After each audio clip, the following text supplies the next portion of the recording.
कौन जानता था मोदी जी को 2014 से पहले? कौन जानता था? नहीं जानते थे। आज पूरे विश्व में तूती बज रही है, आज पाकिस्तान की बैंड बजी पड़ी है। क्यों भाई? तो कुछ दिख रहा है हमें, इसलिए हम बना रहे हैं। हम कोई पागल थोड़ी है। आज किसी की ताकत नहीं है जो हमें रोक के कह सके नहीं भाई इतना टैक्स नहीं लगाना है। नहीं, किसी में दम नहीं है। हमारा मन करता है अमेरिका पे टैक्स लगाते हैं, इतने पे टैक्स देना पड़ेगा। और हमारा मन करा रूस से रशिया से तेल लिया, पूरे यूरोप ने मना कर दिया।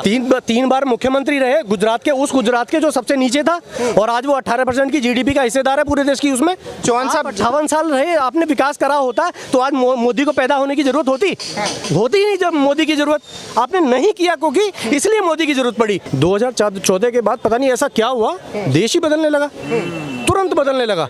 मतलब हर आदमी एक्टिव हो गया, हर आदमी को पता चलने लगा यार आज ये हो रहा है, आज वो हो रहा है। आज 370 हट गई सुबह सुबह। आज यार क्या कहते हैं पाकिस्तान के अंदर घुस गई सेना।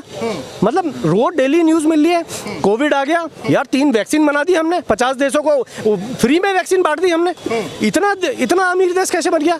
जिस देश पे कर्जा था, लोग कहते थे हर आदमी पे इतने लाख रुपए कर्जा है, आज वो देश वैक्सीन बांट रहा है फ्री में। आज वो देश श्रीलंका की मदद कर रहा है, आज वो देश अफगानिस्तान की मदद कर रहा है। आज वो देश अफगानिस्तान में इतने बड़े पैमाने पे वो वार हुआ, उससे वो लाया। यूक्रेन के अंदर वार हुई, यूक्रेन और रशिया जैसी कंट्री को बीच में रुकवा के लोग, पाकिस्तान के लोग भी हिंदुस्तान का झंडा लेके बाहर आ रहे हैं, बोल रहे हैं हम इंडिया से, और वो सैनिक को रोक के उनको बाहर निकाल रहे हैं। इतना बदलाव आ गया। तो क्यों आया चौहान साहब? हाँ जी, बदलाव आया क्या? क्योंकि नीयत साफ थी। नीयत साफ थी, देश के लिए कुछ करने का जज्बा था, इसलिए बदलाव आया। बदलाव ऐसे नहीं आते, ऐसे ही कोई मोदी नहीं बन जाता है। 52 साल की उम्र में पहला इलेक्शन लड़ा था और 17 साल की उम्र में घर छोड़ा था। 17 साल और 52 साल के बीच में जो मेहनत करी है उसका नतीजा है देश के लिए पल पल खपाया उन्होंने। और आज ये हमारा दुर्भाग्य है जो लोग नहीं पहचानने। लोग कहते रहे अरे ये तो चमचे हैं, ये तो वो हैं, कहते रहो, तो उससे क्या फर्क पड़ता है? महात्मा बुद्ध को भी गाली दी गई थी भाई साहब। यहाँ तो ये तो मोदी जी हैं, उनको भी फिर, लेकिन बाद में हुआ ना 10वें अवतार हैं महात्मा बुद्ध। यही एक समय आएगा जब लोग पहचानेंगे। लेकिन चौहान साहब विपक्षी तो बोल रहे हैं कि भाई मोदी जी डरे हुए हैं, गरीब हैं, चाहे एक गरीब चाय वाला देश कहाँ चला सकता है? 10 साल चला के तो दिखा दिया, 10 साल चला के दिखा दिया और मेजोरिटी से सरकार बनाई, दूसरी बार भी बनाई। तो ये दिखाता है ना कि हम लोग चाह रहे हैं कि मोदी जी दोबारा आए। तीन बार मुख्यमंत्री रहे गुजरात के, उस गुजरात के जो सबसे नीचे था, और आज वो 18% की जीडीपी का हिस्सेदार है पूरे देश की। उसमें तो वो किस लिए भाई? एक आदमी को इसलिए प्रधानमंत्री बनाया कि वो 3 बार मुख्यमंत्री रह के उस राज्य को सबसे रईस राज्य की गिनती में उसने खड़ा कर दिया। हमने कहा भाई ये बंदा ठीक है, और आज वही हुआ। आज पूरे विश्व में तूती बज रही है, आज पाकिस्तान की बैंड बजी पड़ी है। क्यों भाई? तो कुछ दिख रहा है हमें, इसलिए हम बना रहे हैं। हम कोई पागल थोड़ी है। कौन जानता था मोदी जी को 2014 से पहले? कौन जानता था? नहीं जानते थे। अब ऐसे कैसे जान गए? अगर चलो 5 साल हमने एग्जाम्पल के तौर पे ले लिए, चले यार 5 साल बना दो, फिर दोबारा क्यों बनाएंगे भाई? बता रहे कि जनता को बहला लिया, फुसला लिया और वोट ले लिया जनता का, इस वजह से बन गए। लेकिन तीसरी बार में जनता समझदार हो गई, अब मोदी जी को कोई वोट नहीं देगा। जनता को बहला लिया, फुसला लिया। 1 अरब 40 करोड़ इनको सबको बहला लिया, फुसला लिया। इतनी मेजोरिटी ने इनको वोट दे दिया। सब पागल थे साले, है? किसी में दिमाग नहीं था कि आदमी हमने बहला रहा है, फुसला रहा है। सब पागल थे। आज बनारस जाके देखो, आज जितने मंदिर जाके देखो, देश जब गुलाम हुआ था, इन लोगों ने, मुगलों ने गुलाम किया था, कैसे किया था? सारे मंदिरों को तोड़ा था इन्होंने, हमारी सभ्यता संस्कृति का विनाश किया था। तब इन्हें पता था इनकी सभ्यता संस्कृति, इनकी पढ़ाई लिखाई, एजुकेशन सिस्टम को खराब कर दो और देश गुलाम हो जाएगा। और वही हुआ। आज ये सरकार है जो उसी पे काम कर रही है, जिससे पता चलेगा कि देश आज़ाद है पूरा। आज किसी की ताकत नहीं है जो हमें रोक के कह सके नहीं भाई इतना टैक्स नहीं लगाना है। नहीं, किसी में दम नहीं है। हमारा मन करता है अमेरिका पे टैक्स लगाते हैं, इतने पे टैक्स देना पड़ेगा।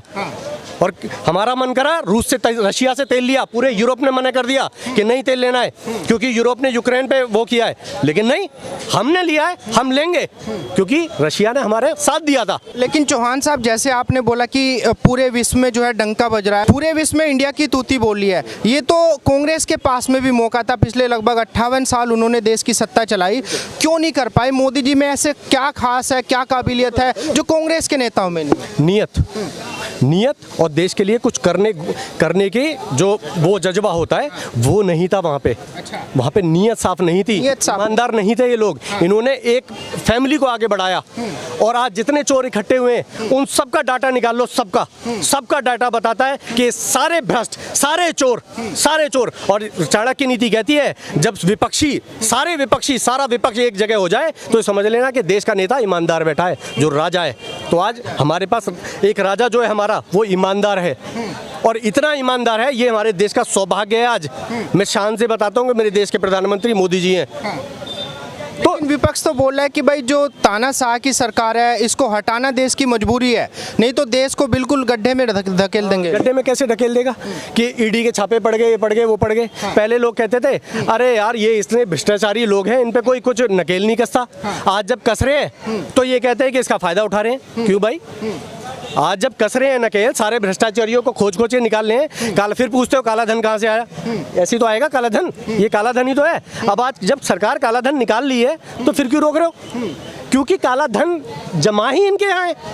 तो विपक्ष का तो काम ही ये है, काला धन इन्हीं के यहाँ है। अब लालू प्रसाद यादव जेल में, मतलब जमानत पे बाहर है आदमी, और वो बताओ गठबंधन कर रहा है। अंधे हैं क्या लोग? अगर फिर भी लोग वोट देंगे, मैं तो उनसे बड़ा मतलब पापी समझता ही नहीं किसी को, कि मतलब कांग्रेस के नेता पता है कि चोर है। सुप्रीम कोर्ट ने सारे कोर्टों ने बोल दिया भैया चोर है ये, और आप उनको वोट दे रहे हो। जैसे कांग्रेस के नेता रणदीप सुरजेवाला जी बहुत बड़े नेता हैं, बहुत बड़ा ओहदा है उनका कांग्रेस के अंदर, मीडिया सेल के हेड भी रहे हैं, और अभी उन्होंने लेटेस्ट एक था बीजेपी को वोट करी है, वो सब राक्षस हैं। देश के लगभग 37 करोड़ लोगों को जिन्होंने बीजेपी को सपोर्ट किया, वोट दिया, डायरेक्टली इनडायरेक्टली सपोर्ट किया, बोले कि सब जो है राक्षस हैं। क्या लगता है जो आदमी, जिस पार्टी का बड़ा नेता, सीनियर नेता, जिसने राजीव गांधी के साथ भी काम किया और इंदिरा गांधी के साथ भी काम किया, वो आज कह रहा है सारी जनता को यार देखो अभी तो बीजेपी को वोट दे रहे, पहले तो कांग्रेस को भी देते रहे होंगे, किसी और पार्टी को भी देते रहे होंगे, और वो उन सबको चोर बता रहा, पापी बता रहा है, और कह रहा मैं श्राप देता हूँ। मतलब इन लोगों की मानसिकता देखो, संसद भवन के अंदर आप फ्लाइंग किस कर रहे हो, इनकी मानसिकता देखो। मतलब क्या इनका जो अपना कह रहे हैं कि हम प्यार बांट रहे हैं, कह रहे हैं कि हम प्यार ऐसे बांटा जाता है क्या? है मैं अभी फ्लाइंग किस करता रहूं, अभी जूते चप्पल पड़ने लगेंगे, अभी प्यार बढ़ जाएगा मेरा सारा। ये प्यार का सिस्टम नहीं होता कि आप अपनी बहन को स्टेज पे किस कर रहे हो। प्यार अपने घर में दिखाओ आप यार, ये कोई तरीका थोड़ी है प्यार निभाने का। शिष्टाचार होते हैं लोग, मोदी जी के राष्ट्रपति प्रधानमंत्री पैर छू रहे हैं, आके बॉस बता रहे हैं, शिष्टाचार ये होते हैं, ये नहीं होते। अपनी सिस्टर को आप मंच के ऊपर, अभी ये कह रहा था अरे बहन है, बहन को कैसे भी चूम सकते हो, ऐसे कैसे चूम लोगे आप? एक मर्यादा होती है हर रिश्ते की, आप उस मर्यादा में रहो ना। लेकिन उसको पता ही नहीं है मर्यादा में रहना कैसे है। बस क्योंकि मैंने 3000 किलोमीटर यात्रा कर ली, मुझे प्रधानमंत्री बनाओ। मैंने इतनी भरी ठंड में टी-शर्ट में यात्रा कर ली, मुझे प्रधानमंत्री बनाओ। कह रहे हैं कि भाई हमारे जो राहुल गांधी जी नेता जी, वो खुले विचारों के हैं। हाँ, खुले विचारों के। मैंने पता है कपिल शर्मा को बोला था कि तेरा बुरा टाइम आएगा। दारू पी के वो सबको वो समझने लगा था कि मेरे से बड़ा कॉमेडियन आएगा ही नहीं। मैंने बोला चैलेंज करता हूँ, तेरे से बड़ा कॉमेडियन आएगा। भाई साहब राहुल गांधी को सैल्यूट करता हूँ, उसने उसकी मिट्टी खराब कर दी। हाँ भाई, हर बंदे का वक्त आता है। आज राहुल गांधी ने बता दिया कि बेटा कपिल शर्मा अपनी हद में रहियो, और उन्होंने बता दिया आज अपनी औकात में है कपिल शर्मा। उससे बड़ा कॉमेडियन आ गया। तो कॉमेडियन बता रहे हैं, लेकिन कांग्रेस पार्टी बोल रही है कि भाई कोई मोदी जी को झुका सकता है तो केवल राहुल गांधी है। कहने से क्या होता है, कैसे झुका दोगे आप ये कह दो मैं तो अभी एवरेस्ट पे चढ़ के आया हूँ, मैं मान लूंगा क्या? पागल हूँ क्या मैं? मुझे नहीं दिखाई देता है जो आदमी आलू से सोना निकाल रहा है दूसरी तरफ से मशीन में, ऐसे कैसे पॉसिबल है भाई? आपके पास विजन नहीं है यार देश को चलाने के। केवल यात्राएं करने से, बाइक पे घूमने से देश चल रहा है क्या? है देश चलता है विजन से। आपके बताने मतलब आप क्या देश को दोगे, आप कैसे विकास लाओगे, कैसे आप करोगे सपोर्ट, कैसे किसानों की आय बढ़ाओगे, कैसे गरीबों की आय बढ़ाओगे। आज 6 करोड़ से ज्यादा लोग गरीबी की रेखा से ऊपर निकल गए 10 सालों में। कितना मतलब देश जीडीपी आज हमारी तीसरे नंबर की वो है। अब ये विकास होता है तो विकास तो करके दिखाने से होता है। चौहान साहब 58 साल रहे, आपने विकास करा होता तो आज मोदी को पैदा होने की जरूरत होती ही नहीं। जब मोदी की जरूरत आपने नहीं किया क्योंकि इसलिए मोदी की जरूरत पड़ी, इसीलिए मोदी। हाँ बिल्कुल। अच्छा चौहान साहब, जैसे आपने बोला कि भाई मोदी जी को लोग बॉस बोल रहे हैं, उनके पैर छू रहे हैं, तो विपक्ष से हमेशा इस बात को मुद्दा बना के उठा रहे हैं, इस बात को संसद में उठाया गया, इस बात को कांग्रेस के नेताओं ने ट्वीट किया, लगातार बयानबाजी हुई कि भाई मोदी जी क्या साबित करना चाहते हैं ये सब दिखा के, क्योंकि क्योंकि वो तस्वीरें तो पूरी दुनिया ने देखी जब मोदी जी के पैर छुए, तो बता रहे हैं कि मोदी जी वो काबिलियत रखते नहीं जो दिखा रहे हैं लोगों को। अब मतलब अब ये भी उनकी गलती है, कोई आके मेरे पैर छू ले, ये मेरी गलती है। अब रजनीकांत ने जाके योगी जी के पैर छू लिए, अब ये किसकी गलती है? अरे भैया वो सामने वाले को पता है उसकी औकात क्या है, उन्हें पता है योगी आदमी है और सही से देश चला रहा है। उन्हें उसे पता था कि अफ्रीकन राष्ट्रपति को पता था भैया किस, क्योंकि हमने फ्री में वैक्सीन बांटी है, उनकी सेवा करी है, लोगों की, गरीबों को दिखाया है, तो इसलिए पैर छुए। इसलिए नहीं कि कैसे भी कोई भी आके आएगा और हम पैरों में पड़ जाएंगे। कोई भी देश ऐसे पैरों में नहीं पड़ता है। आज श्रीलंका में जाके कोई इंडियन चला जाए, क्योंकि हमने दिया है उनको काबिलियत है, हमने दिखाया है दुनिया को। आज पाकिस्तान आए ना, आके दिखाए। अभी परसों सेना घुस गई थी, अभी हमारे 7 आर्मी के जवान घुस के मार के आए हैं टेररिस्ट को। राहुल जी तो बता रहे हैं कि भाई मोदी जी जो है देश को सुरक्षित नहीं रख पा रहे हैं, चाइना अंदर घुस के बैठा हुआ है लेह लद्दाख के अंदर। राहुल गांधी एक्चुअली अपनी सुरक्षा की उसमें है, कैसे भी करके मेरी बात बन जाए, ठीक है ना। लेकिन बात बन नहीं रही है, दिक्कत ये आ रही है, क्योंकि बात बनती, लेकिन उन्होंने सारे अपने आसपास भी चोर इकट्ठे कर लिए। खुद तो चोर हैं ही, आसपास भी सारे। अभी तो ये अखिलेश यादव, लालू प्रसाद यादव, जो लोग जेल से छूटे हुए हैं, उनको कोई वोट दे देगा? ममता बनर्जी जो मतलब हिंदुओं किस तरीके से क्या हालत है हिंदुओं की। लेकिन चौहान साहब वो तो कह रहे हैं कि भाई हमें जो है साजिश करके अंदर कराया बीजेपी ने। किसको? जैसे लालू जी हैं, अखिलेश यादव जी हैं, बता रहे हैं कि साजिश कर रही है बीजेपी हमारे। यार मतलब सारे कोर्ट बिके हुए हैं, सारे पुलिस बिकी हुई है, सब बिका हुआ है। तुम्हारी सरकार थी, तुम्हारा बिहार है, सब कुछ तुम्हारा था, तुम्हारा जंगल राज था, तो कैसे वो कर लेंगे?